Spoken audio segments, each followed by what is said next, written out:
What's up, tribe? How you guys doing? Go ahead and hit that subscribe button, and I hope you like this video. This is going to be your review for Reasonable Doubt Season 3, Episode 3. So we pick up where we left off last episode with Jax's daddy showing up out of the blue.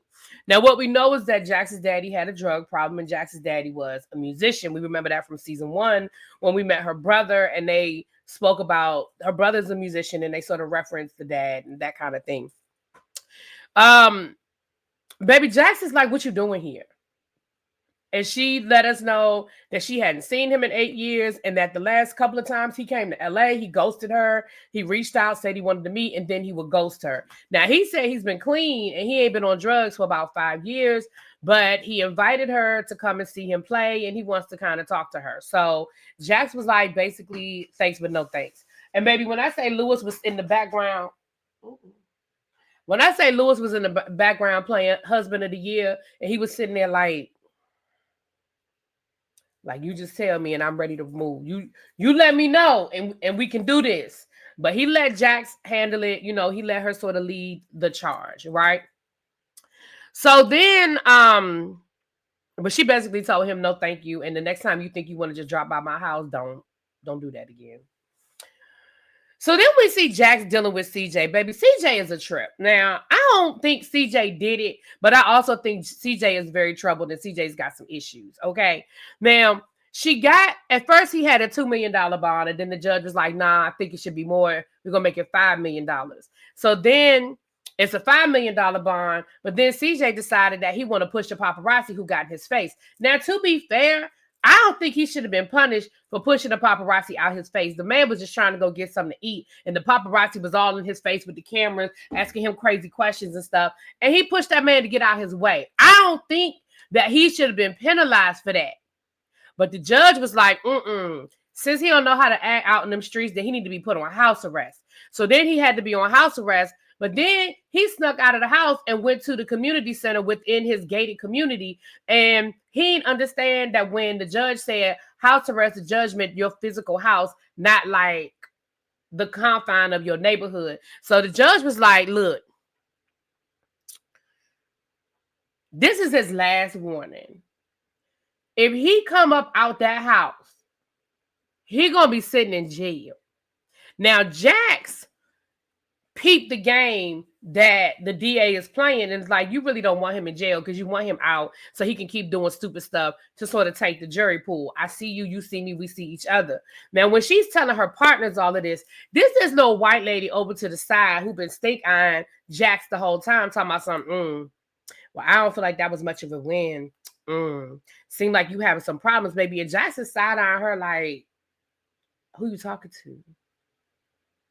Now, I don't know what the heck is going on. I mean, towards the end, we'll get to that. It seems like that we found out a little bit, but it is clear that the partners are side-eyeing Jax about something. I don't know what Jax. I don't know if they're trying to push Jax out, but they can't really afford to because she really does bring in a lot of money, and she's also the color on the, the DEI on the headboard. I mean, on the letterhead. I don't know. But I'm sure we'll get deeper into that as we get deeper into this season. But it is clear that it is something going on among the partners and Jax. But we're going to get to that later. So now, Jax is like, listen, she goes back to her little crew and she's like, look, I need a babysitter. Because I don't know what, they said that, he started posting thirst traps on Instagram. And Jax is like, listen, I don't know what I'm going to do with this man. Okay. He is stressing me the F out. I don't know what I'm going to do with him. He is stressing me out. We got to figure something out. So she ends up sending her investigator over there to be his babysitter, even though the sister's supposed to be there babysitting him. And the investigator was like, yeah, I'm not a babysitter. Like I have a whole title. Like, I am not the babysitter. But that's what he ended up being, is the babysitter. So he's over there. Now, him and the sister are kind of getting to know each other, but CJ is clearly off. I thought the man was mentally, had some mental issues, which I think there is a little bit of that in there. But we're going to find out a little bit later exactly what the breakdown is. Okay. Now, Jax's daughter is out with her new two friends, some white girls. Now, we know her former best friend used to be the daughter of the woman that Lewis got pregnant. I know. If you haven't been watching the show, I know that probably complicated you. But if you've been watching the show, you know what I'm talking about. Baby, they out shopping and they see this purse. And baby, we all saw this coming a mile away. Everybody who has ever watched these types of shows knew exactly what was getting ready to happen. The minute we saw them three girls walk up on that store and baby girl talking about something, oh yeah, I mean, I would like that purse, but it's expensive. And she was like, and so her two little new friends were like, oh, well, we understand. I mean, let's play a game. Baby, you know what the game was. The game was smash and grab. Okay. They dared her to steal the purse. Now listen. I understand that the writers are trying to build up this whole story about the little lost girl, the baby's daughter, you know, the daughter that's trying to find her way. Like, I get where they're going with this storyline, but you too old and you knew better. Like, girl, she talking about something. It was just a prank. It's not a prank. You knew better than to go into a store and pick up a Prada bag and act like you was gonna steal it. Like, you knew better. And so, of course, what ended up happening? She get arrested. What happened to the white girls? They ran. She was at the police station by herself. Now, Jax is talking to Lewis about something going on at work. The partners are acting real funky. Something is happening. I ain't figured it out yet, but I'm side-eyeing them, and I got my good eye on them. Now, Lewis thinks that she just kind of over-exaggerating because she's still feeling some kind of way about her daddy. And Jax is like, baby, this ain't got nothing to do with my daddy. I see them. I see them. Something's going on, and I see them. While they doing this, they get the phone call from the police station telling them that baby girl done got arrested. So Jax goes and gets her. And Jax and Lewis do exactly what Jax and Lewis are supposed to do. They lay into her ass, right? And Lewis say, now where your little friends at? Oh, well, they ran. Yeah, exactly. You down here by yourself. The black girl and the two white girls then ran off. Now, she cut school to do this. So she ended up getting suspended from school. And, of course, she got punished. So Lewis was like, come on, you got to go to work with me. And she was like, I've been doing homework for 2 days. He was like, nah, you ain't about to sit in this house and sleep. You going to work with me. You going to help do stuff around the office. Now, let me put a pin in that right there. As a teacher, this is what's missing right now, okay? When I was a kid and people got suspended, baby, they worked. They cleaned the house. They cleaned out the garage. They had to go to work with their parents. Listen. Nowadays, when kids get suspended, there is no punishment for them. There is no consequence for them. They don't do the work while they're out on suspension. They come back, got all these missing assignments, okay? Even though legally as teachers, we have to allow them to do their work while they're out on suspension. They don't. Then they've been playing video games and watching TikTok all day because there's no consequences anymore. Baby, I appreciate that. And I'm here for Jax and Lewis saying, no, what you're not going to do is think you by. She talking about something, can I have one free day? One free day to do what? Ma'am, you are suspended. There's no free days when you can't go to school because the school said you violated the rules and you can't come here. See, that's where we started going wrong. When we started acting like we couldn't suspend kids because that was going to be an inconvenience to the parents. That's what, listen. That's where the slippery slope started to roll downhill. But I digress. Don't make me. I digress. Oh, hold on a second. I think that's the trash man. Hold on. Sorry about that. I didn't put my trash out. I mean, I put my trash out, but I wasn't sure if they were coming. And I forgot to put my recycling out. So I had to go run and put that out real quick. Anyway, yeah, I don't care about that. So, now, while this is going on, back over to, I'll get to that when I get to that. Because Lewis, let me go ahead and finish out baby girl. So Lewis ended up having a conversation with baby girl while they were at her office, while they were at his office. And she kind of opened up to him a little bit and explained why she had these new two little white friends, why she stopped being friends with the other girl. She was like, because she's such a liar. She thinks she's all that now because she got her braces off and now she's on the dance team. But she's a liar. You know what she told me? She told me that you got her mama pregnant and that the baby that died was really my brother and that me and her are like sisters because of the baby. And Lewis was like, oh shit. He was like, why would she say that? Like, you can hear it in his voice. Man, I'm gonna be honest. Jackson Lewis, this way y'all need to sit her down and just tell her. Y'all need to just tell her because she's got part of the story. So she needs to understand with your side of the story, and y'all need to have all the cussing, fighting, crying, and get it out the system. I understand protecting her when y'all thought y'all could keep it from her. But the fact that she knows part of it, y'all need to just go on and tell her all of it. That's my opinion. Okay. Now, back over to CJ's house. Baby, CJ is cutting up. Okay. CJ is cutting up. He is dancing and having a whole stunting show in his bedroom while his sister and the investigator are talking about it. And she was like, don't judge my brother. Like, yes, my brother, you know, he a little different. He a little special, but please don't judge my brother. Okay. And you can see that they starting to kind of talk a little bit. They kind of vibing a little bit. But in the midst of this going on, baby, the boy done end up having an overdose. Okay. Come to find out, he has had a drug problem for many years. He done been in and out of rehab, but nobody knew because, you know, they did it quietly. You know how them celebrities do when they do those private, you know, they go to those private places or they have those private doctors and they do the rehab. Baby, come to find out, this boy has had a drug problem for years. Jax didn't know nothing about it. And we'll get to that. We'll get back to that. Okay. Now, while this is going on, Jax and Lewis are having dinner. They think they having dinner with her mama. Come to find out, her mama's boyfriend done left town. He done moved to Colorado. I guess they done wrote him off the show, like they wrote, like Spencer done left and went to this overnight school that wasn't originally the school he was going to. But okay, y'all, I'm gonna let y'all have it. Baby, come to find out, the mama and the daddy been talking, and they done started reconnected. It sound like they starting to date again because the mama said, "Listen, the only reason why our marriage ever ended, okay, the only reason why our marriage ever ended is because of the drugs. And now that he not on the drugs no more, we good. We gonna make it work." And Jax is sitting there like, I'm in the freaking Twilight Zone because you are the one all these years that told me don't fool with my daddy. You were the one that told me my daddy ain't never gonna change. My daddy ain't never gonna be nothing but what da da da da da da. And now this is this what we do. Okay then. Cool. All right then. Now we get to know a little bit more about Bill. Bill is, you know, the guy that the partners are pushing at Jax to because he's trying to make partner. We see that Bill got I don't know if it's a wife or girlfriend, but he is sitting in his car outside of her house writing out bills. So I feel like that's their way of maybe trying to make us think that he's got some financial issues. Maybe not broke, but, you know, definitely, you know, you sitting in your car writing out your bills. I mean, most, you know, I feel like that's them trying to say, hey, he got some funny money stuff. And then we also see this woman who he's looking at, and he tries to call her. When she pulls up in front of the house, he calls, and he can see her look at her phone and send him the voicemail. Now, the lady black, too. I'm not saying that means anything. I'm just bringing it up for the purposes of this conversation.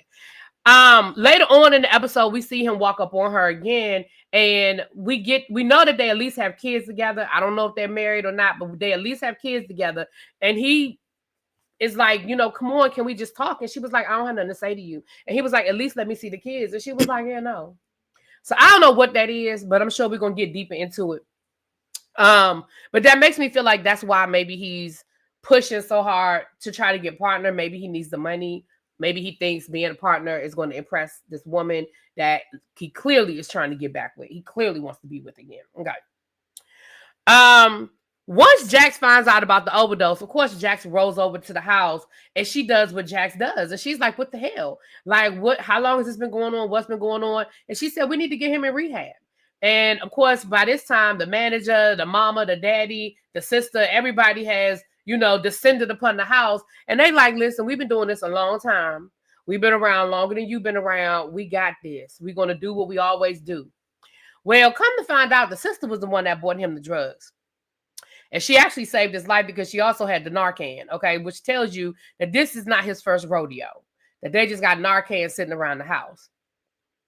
So Jax was like, listen,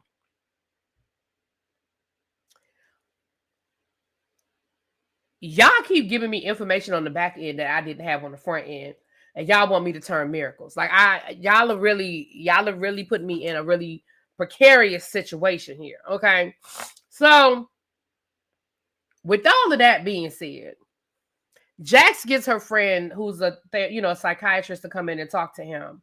And, of course, at first he's like not really trying to talk to her, giving her the smart answers, the smart aleck this and all of that. But he eventually opens up to her and lets her know, look, I've been doing some form of drugs since I was like 13 years old. Like first it was caffeine to keep me awake on set. Then it was pills to, to keep me awake. Then it was pills to put me to sleep. He said, next thing I knew, I was shooting up heroin. And then it's been a series of revolving door of rehab ever since. But it also came out that he was sexually abused by a woman over 30 when he was 13, 14 years old as well. But of course, like a lot of, especially boys, we do this with boys, not so much with girls. He was like, but I mean, I was down for it, shoot, I was cool with it. And the psychiatrist had to remind him, sir, you were 14 years old. You didn't give consent to anything. Not only could you not give consent, you a 14-year-old and a 30-some-year-old woman that you didn't welcome that. You weren't in charge of that. Like you were abused. So she lets Jax know because he gave her permission to share his, medical information with her. She lets Jax know, and she was like, listen, this boy got a little bit of arrested development, but he also has some serious issues that he needs to deal with, right? Now, in the meantime and in between time, the Jax's investigator then decided that he kind of like her a little bit. He kind of likes the sister. So he's dealing with, with the issues of liking the sister. Now, while this is going on, I know I keep saying why this is going on, but y'all know how I do my uploads. Jax is giving the partners, they tell her they want her. The partners are like, we want you to check in every week or whatever. And Jax is like, since when I start doing that? Like, this is a murder case. Like, I don't check in every week with y'all. Like, I'll let y'all know what's going on as y'all need to know, but ain't nobody checking in with y'all. So then they were like, well, how's everything going with the case? She was like, well, we sort of had a little hiccup, but I really don't want to say it in front of everybody. I'll let you guys know, like the managing partners, I'll let y'all know. And so one of the guys started like, the guy was like, well, ooh, now it's juicy. Now I got to know. Oh, that sounds like some good juicy da-da-da-da-da. Baby, Jax laid him out. She was like, listen, ain't nobody here for your entertainment. Like, this is not juice. This is not gossip. This is my client who is, on trial for murder. And, we're going to respect it. And I'm going to respect my client. Baby, why that white lady going to say to Jax, who the fuck do you think you talking to? Or who gives you permission to talk? Some shit she said. Baby, Jax said, I'm sorry, who the fuck you think you talking to? You are my subordinate. You will not talk to me like that. So then the managing partner, he interjects and he tells her to apologize and then tells her to go to HR. Come to find out that lady that messed around and got fired. But I feel like that was a setup. I don't feel like what she said was a setup, but I feel like the whole, and you report to HR and now she fired. I don't think she fired. Or I feel like they got her another job. They hooked her up because she was like, okay, I'll go to HR, but all I'm doing is saying what everybody in this room is thinking. And she not wrong, because you can tell by the looks around the room that everybody was thinking the exact same thing. But I feel like that's been the case since season 1. I feel like all them white men and women in that room be side-eyeing Jax. And I feel like the only reason why they put up with Jax is because she wins, she makes them a lot of money, and she is their DEI. And when I say DEI, again, I keep telling you, I don't mean that she's not qualified. That ain't what I'm saying. I'm not saying she's not qualified, but she is, she makes them look good when it comes to minority conversations. Jax needs to lead their ass and start her own and hang up her own shingle. She really does. Now, ain't my business, but so the partners end up going to Bill and saying, listen, we got some stuff in the works. We can't really disclose all that we got going on right now, but we really need to keep Jax on a short leash. Like, we really need to know what she got going on. We need to make sure she's on board with the plan. She's staying in line, but she doesn't get wind of what we have going on. So I feel like maybe they're trying to do a merger or something that might end up pushing Jax out, but they don't want Jax to leave before the merger because, of course, she is their moneymaker. And so the merger might not actually go through if they find out, if Jax ends up quitting and leaving. I don't know, but that's kind of what I feel like it is. So they basically tell Bill, we need you to let us know what's going on. We need you to keep us in the loop. And Bill was like, so you need me to be a snitch? And they were like, well, I mean, if that's how that's what makes you feel better, if you want to say a snitch, but we're just basically saying we need you to keep an eye on the situation. I mean, if y'all feel that makes y'all feel better to say snitch. And you can tell that Bill is conflicted, like he wasn't happy about it, but of course he told him he would do it because he wants to be partner, Now, the other side is Jax and him end up having a conversation, and she opens up to him about CJ being a drug addict, and she kind of talks to him, and you could tell she's like she was like, look, because they were like, yeah, because Jax always alienates people and pushes them away. That's why Cash left, and that is not why Cash left. But anyway, so Jax was like, our client, He was like, our client. She was like, yeah, he's our client. What are you talking about? And you could tell that everything Jax was saying was sort of counter to what the partner said that Jax felt, or the way that Jax felt. It was sort of counter to that. But you could tell that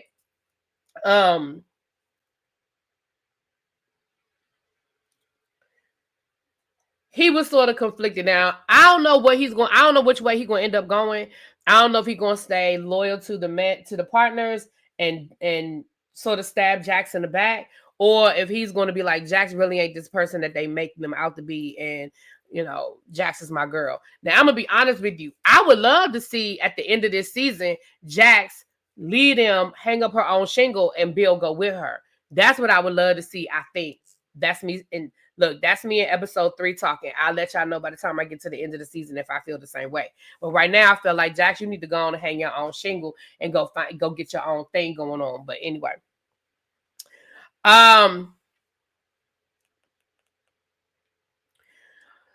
so then I'm trying to. I think we're almost at the end.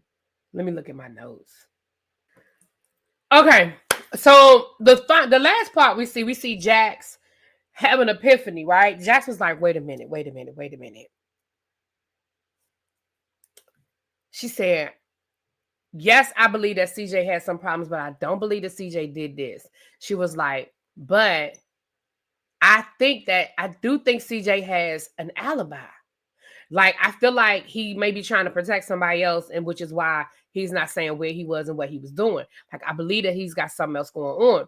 So at the same time, we see CJ call a guy and say, listen, he was like, oh, you need some more stuff? Oh, you need a re-up? That's the only time I hear from you is when you need something from me. And he was like, nah, I'm done with that. I'm done with that. He was like, but I need you to tell him. Like, I need you to come forward and tell him. And he was like, yeah, nah, my guy, I'm not doing that. He was like, you not the star of the show. Your name ain't first on the call sheet anymore. And I'm not doing that.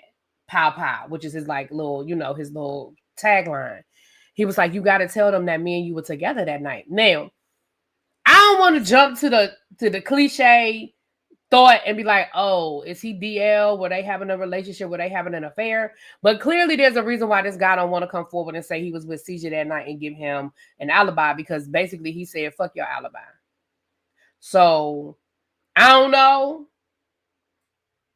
I don't want to jump to that conclusion and assume that it's about, that CJ being gay or bisexual. I don't know. But I guess we're going to find out. The other thing, Lewis let Jax know that baby girl heard the story. She doesn't believe it, but they're trying to figure out what they need to do next. And like I said, they need to let that baby girl know. But anyway, that was the episode. Let me know what y'all think. Talk to y'all later. Peace.